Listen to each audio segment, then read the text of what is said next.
کافی عرصے پہلے کی بات ہے، ایک لڑکی جس کا نام سدرا تھا، اس کی شادی ہو گئی۔ وہ سسرال میں اپنے شوہر اور ساس کے ساتھ رہتی تھی۔ بہت کم وقت میں ہی سدرا کو اندازہ ہو گیا تھا کہ وہ اپنی ساس کے ساتھ نہیں رہ سکتی۔ ان دونوں کی شخصیت بالکل مختلف تھی اور سدرا اپنی ساس کی بہت ساری عادتوں کی وجہ سے پریشان تھی۔ اس کی ساس ہر وقت سدرا پر طنز کرتی رہتی تھی، جو اسے بہت ناگوار گزرتا تھا۔ آہستہ آہستہ دن اور پھر ہفتے بیت گئے، لیکن سدرا اور اس کی ساس کی تکرار ختم نہ ہوئی۔ ان تمام نااتفاقیوں نے گھر کا ماحول بہت خراب کر دیا تھا، جس کی وجہ سے سدرا کا شوہر بہت پریشان رہتا تھا۔ آخر کار سدرا نے یہ فیصلہ کیا کہ وہ اپنی ساس کا برا رویہ اور برداشت نہیں کرے گی اور اب وہ ضرور کچھ نہ کچھ کرے گی۔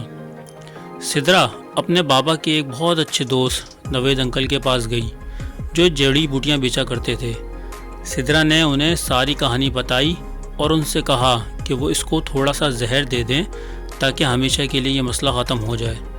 نوید انکل نے تھوڑی دیر کے لیے کچھ سوچا اور پھر کہا کہ سدرا، میں اس مسئلے کو حل کرنے میں تمہاری مدد کروں گا، لیکن تمہیں ویسا ہی کرنا ہوگا جیسا میں تمہیں کہوں گا۔ سدرا راضی ہو گئی۔ نوید انکل ایک کمرے میں گئے اور تھوڑی دیر بعد اپنے ہاتھ میں کچھ جڑی بوٹیاں لے کر لوٹے۔ انہوں نے کہا کہ تم اپنی ساس کو مارنے کے لیے فوری زہر کا استعمال نہیں کر سکتی، کیونکہ اس طرح سب تم پر شک کریں گے، اس لیے میں تمہیں یہ جڑی بوٹیاں دے رہا ہوں۔ آہستہ آہستہ ان کے جسم میں زہر پھیلائے گی۔ ہر روز تم اچھا کھانا پکاؤ اور پھر انہیں کھانا دیتے وقت اس میں یہ جڑی بوٹیاں ڈال دینا۔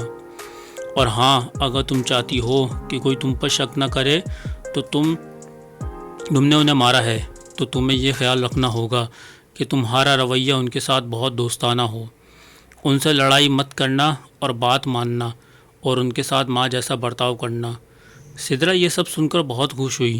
اس نے نوید انکل کا شکریہ ادا کیا اور جلدی سے گھر چلی گئی، کیونکہ اب اسے اپنی ساس کو مارنے کا کام شروع کرنا تھا۔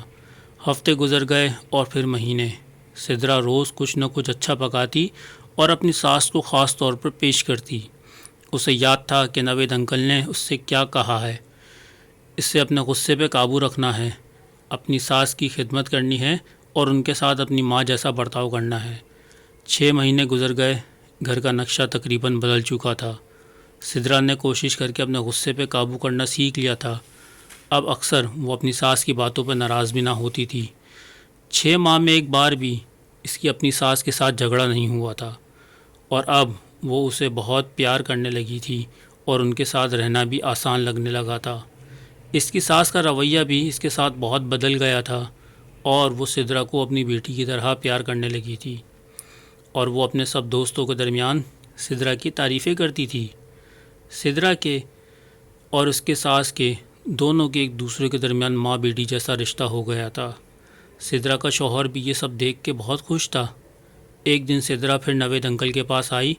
سدرا نے ان سے کہا کہ مجھے کچھ طریقہ بتائیں کہ کیسے میں اپنی ساس کو اس زہر سے بچاؤں جو میں نے انہیں دیا ہے۔ وہ بہت بدل گئی ہیں، میں ان سے بہت پیار کرتی ہوں اور وہ بھی مجھے بہت چاہتی ہیں۔ میں نہیں چاہتی کہ وہ اس زہر کی وجہ سے مر جائیں جو میں نے انہیں دیا ہے۔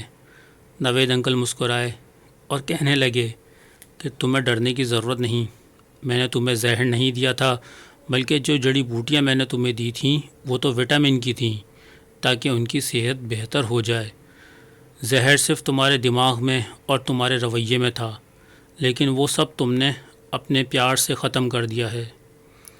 یاد رکھیے، ہمارا رویہ، ہمارے الفاظ اور ہمارا لہجہ یہ فیصلہ کرتا ہے کہ دوسرے ہمارے ساتھ کیا رویہ اپنائیں گے۔ اللہ ہم سب کو صراط مستقیم پہ چلنے کی توفیق عطا فرمائے۔ آمین ثم آمین۔